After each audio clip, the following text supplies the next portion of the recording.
शिक्षण विधि को शैक्षिक तकनीकी शैक्षिक उपकरण का ही एक हिस्सा माना जाता है। शिक्षा एक सामाजिक प्रक्रिया है, जिस कारण शिक्षण विधियों का निर्माण या उपयोग भी सामाजिक आवश्यकताओं को ध्यान में रखकर ही किया जाता है।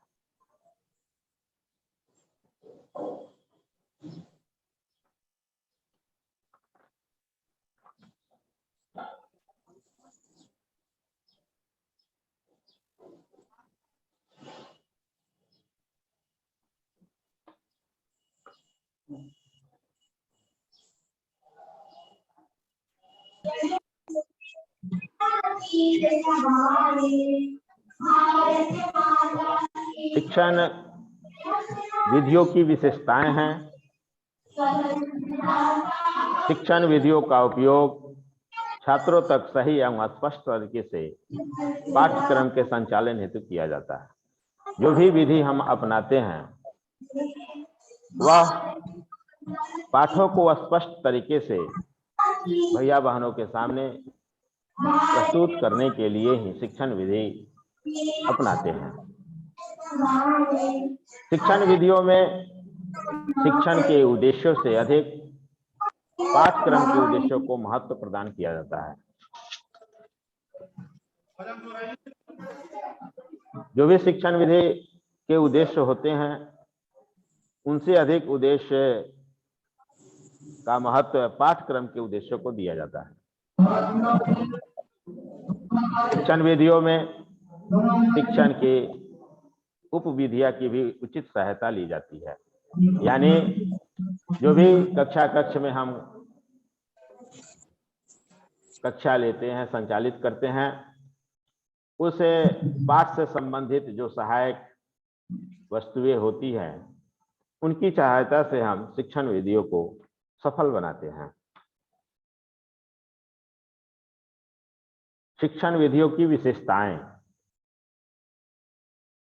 शिक्षण विधियों का उपयोग छात्रों एवं शिक्षण के मध्य अंतःक्रिया के दौरान किया जाता है। किसी प्रकरण को कैसे पढ़ाया है, किस तरह पढ़ाना है या छात्रों तक कैसे पहुंचाना है, इन सभी का उत्तर शिक्षक को शिक्षण विधियों के द्वारा ही मिलता है। शिक्षण विधियों में प्रयोगात्मक कार्य एवं प्रस्तुतिकरण को अत्यधिक महत्व दिया जाता है।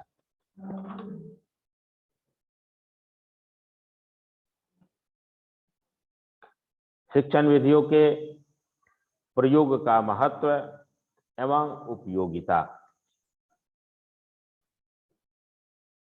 शिक्षण विधियों के प्रयोग से छात्रों के ज्ञान में अस्थायित्व का भाव लाया जा सकता है। जो भी हम पाठ पढ़ाते हैं और जिस माध्यम से पढ़ाते हैं उसके माध्यम से हम भैया बहनों के बीच अस्थायित्व का भाव ला सकते हैं। जैसे अगर हम भूगोल में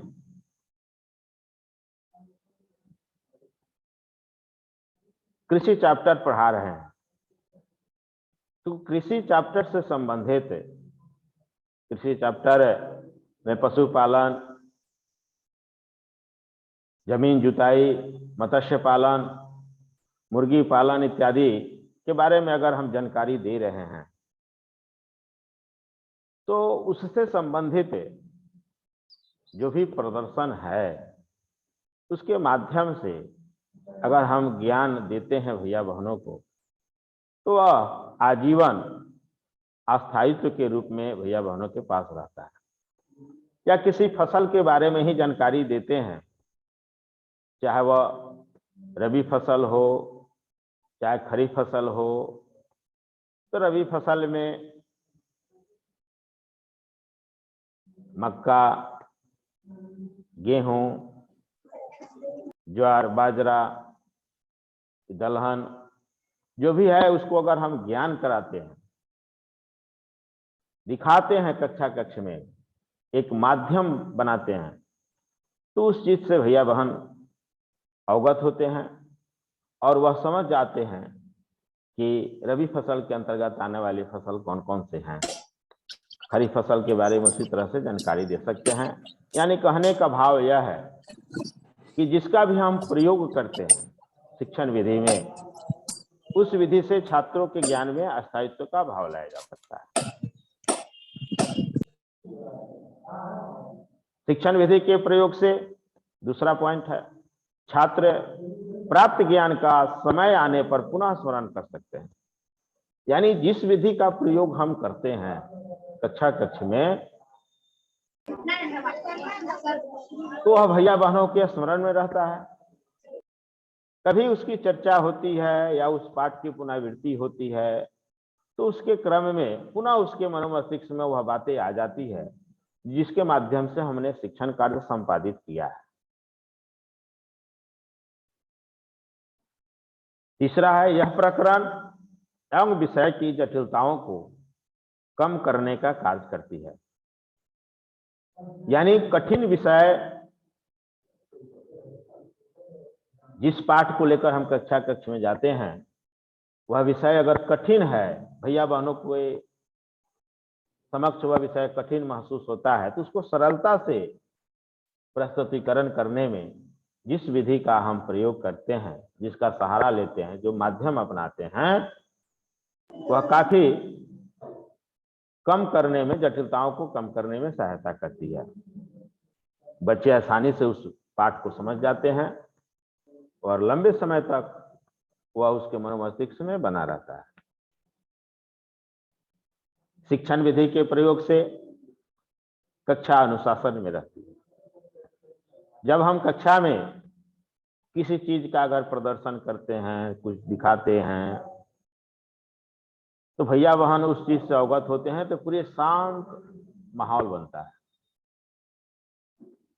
शांत की स्थिति में भैया बहन बैठते हैं, जिसके कारण कक्षा में अनुशासन का भाव दिखता है। जानने की ललक, जिज्ञासा भैया बहनों के अंदर ज्यादा देखने को मिलती है।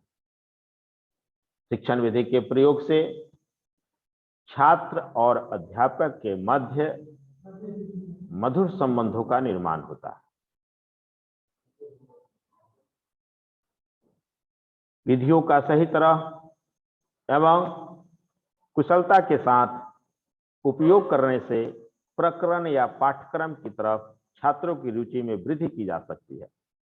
जो भी हम पाठ पढ़ाते हैं, जिस प्रकरण को प्रस्तुत करते हैं, अगर हम किसी का माध्यम लेकर, चाहे जैसे भूगोल है, चार्ट है, मॉडल है, ग्लोब है, इसके माध्यम से हम भैया बहनों को पढ़ाते हैं, तो उसके प्रति भैया बहनों की रुचि ज्यादा दिखती है।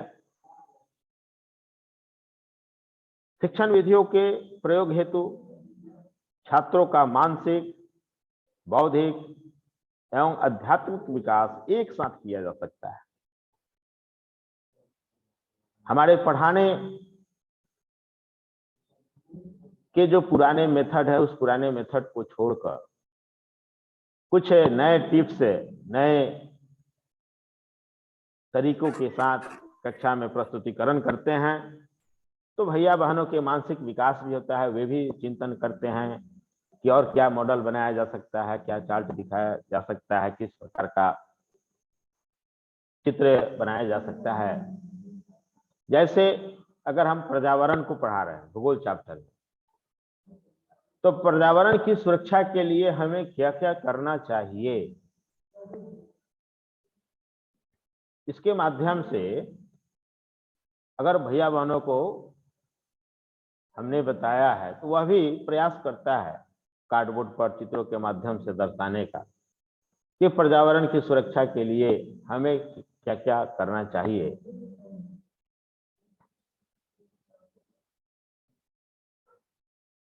वह प्रदर्शित करता है, जिसके कारण उसका मानसिक, बौद्धिक विकास होता है।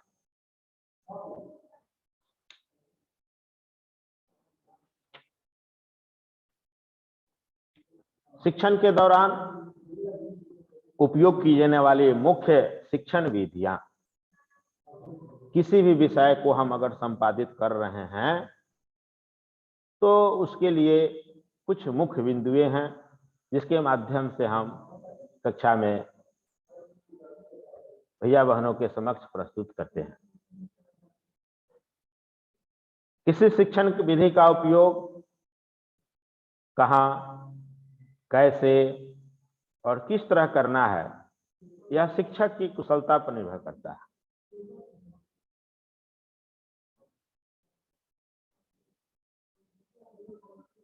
शिक्षण विधियां, टीचिंग मेथड कई प्रकार की होती है, जैसे व्याख्यान विधि, प्रदर्शन विधि। व्याख्यान प्रदर्शन विधि यानी हम प्रदर्शन के साथ व्याख्या कर रहे हैं। और प्रश्नोत्तर विधि, इन विधियों के माध्यम से हम कक्षा कक्ष में शिक्षण कार्य संपादित करते हैं। जैसे व्याख्यान विधि दिया हुआ है,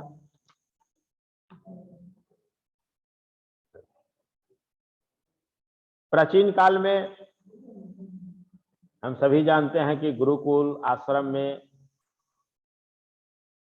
जो गुरु के माध्यम से शिक्षा कार्य संपादित किए जाते थे, उसमें न कॉपी किताब की आवश्यकता थी। एक पीपल वृक्ष के नीचे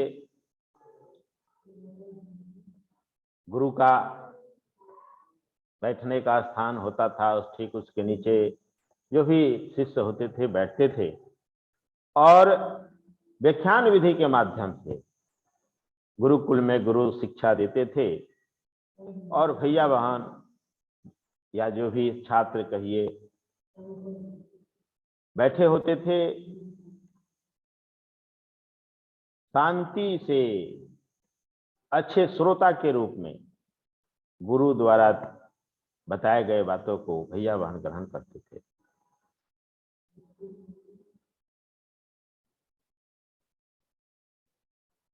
याद करने से ज्यादा लाभकारी सुनने से होता है। जैसे कि हम लोग सभी जानते हैं कि बचपन में बच्चों को बोलकर ही सिखाया जाता है, लिखने पढ़ने का उसे ज्ञान नहीं होता है। जो भी बातें बड़े लोग परिवार के सदस्य बोलते हैं, मात्र सुनने मात्र से बच्चे याद कर लेते हैं, अनुकरण कर लेते हैं। ठीक उसी प्रकार से गुरुकुल में जो शिक्षाएं होती थी, गुरुजी मौखिक ही सारी बातें बताते थे और भैया बहन अच्छे श्रोता के रूप में बैठकर श्रवण करते थे, जिसके कारण वह ज्यादा लाभकारी सिद्ध होता था। इसी के संदर्भ में यहाँ लिखा भी गया है कि व्याख्यान विधि वह विधि है जिसका प्रयोग प्रत्येक शिक्षक प्रकरण को स्पष्ट करने हेतु करता है। लेक्चर मेथड के माध्यम से हर शिक्षक अपने पाठों का प्रस्तुतिकरण करते हैं, जिसके कारण वातावरण भी कक्षा कक्ष के जो वातावरण होते हैं काफी शांति की स्थिति में होती है। या कोई जरूरी नहीं है कि हम कक्षा कक्ष में ही इस विधि का प्रयोग कर सकते हैं। कक्षा के बाहर भी, परिसर में भी, किसी वृक्ष के नीचे भी बैठकर इस विधि का प्रयोग कर सकते हैं। यह विधि प्राचीन विधि है। प्राचीन काल में गुरुकुलों में गुरु अपने शिष्यों को प्राकृतिक वातावरण में बैठकर इसी विधि का उपयोग किया करते थे। यह विधि सबसे सरल मानी जाती है। इस विधि का सबसे बड़ा लाभ यह है कि इससे कक्षा अनुशासन में रहती है। देखिए, एक शब्द आया है नीचे, अनुशासन। अगर अपने विषय पर पकड़ है, चाहे वह लेक्चर मेथड के माध्यम से ही हम क्यों न शिक्षा दे रहे हैं, और सरलता से अगर प्रस्तुतिकरण करते हैं, जिस बात को भैया अच्छे तरह से समझ जाते हो वैसे बातों का अगर सहारा लेते हैं, वैसे शब्दों का सहारा लेते हैं और अपने शब्दों के माध्यम से, व्याख्यान विधि के माध्यम से भैया बहन को पढ़ाते हैं, तो भैया बहन अच्छे श्रोता के रूप में श्रवण करते हैं। जब अच्छे श्रोता के रूप में श्रवण करते हैं तो कक्षा कक्ष में अनुशासन बना रहता है।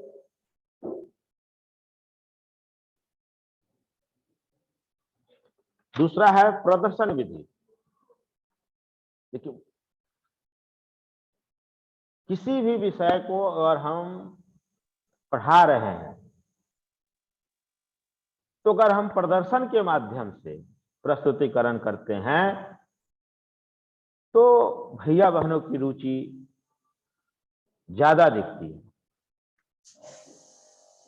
भैया बहनों की रुचि के साथ साथ यह शिक्षक को व्याख्या करने में भी सहायता करती है।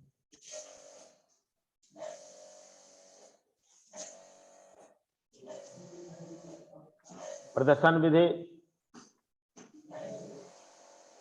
छात्रों को स्पष्ट रूप से समझाने में भी सहायता करती है, शिक्षक की भी सहायता करती है। प्रदर्शन विधि में शिक्षक छात्रों के मध्य प्रकरण से संबंधित दृश्यों को प्रकट करता है। जैसे मैंने अभी बताया कि अगर हम नागरिक शास्त्र पढ़ा रहे हैं, नागरिक शास्त्र से संबंधित अगर बाजार चैप्टर को हमने लिया है तो उसको अगर प्रदर्शन के माध्यम से एक कार्डबोर्ड पर बाजार का दृश्य बनाया, बाजार में कौन कौन सी चीजें बिकती है जो हमारे दैनिक जीवन की आवश्यकताओं की वस्तुएं हैं, उसको स्पष्ट चित्रों के माध्यम से दिखाया, तो एक तो पढ़ाने में भी सहायता होगी और भैया बहनों को उसके प्रति रुचि भी जागृत होगी और देखने मात्र से वह समझ जाएगा कि भाई यह वस्तु, यह पाठ तो कितना सरल है, इससे तो हम प्रतिदिन जुड़ेंगे।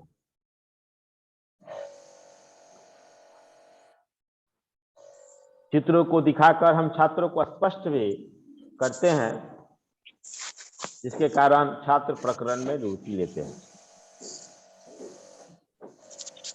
किसी भी सब्जेक्ट को अगर हम प्रदर्शन विधि के माध्यम से बताते हैं तो भैया बहनों के बीच उसका ज्ञान अस्थायी होता है, वह कभी विस्मृत नहीं होता,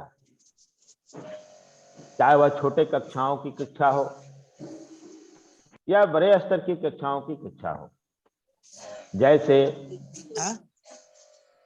विज्ञान के ही शिक्षक अगर विज्ञान पढ़ाते हैं तो सबसे ज्यादा रुचि भैया बहनों को देखने को मिलती है। भास्कर जी जुड़ नहीं किया, जल्दी जुट गए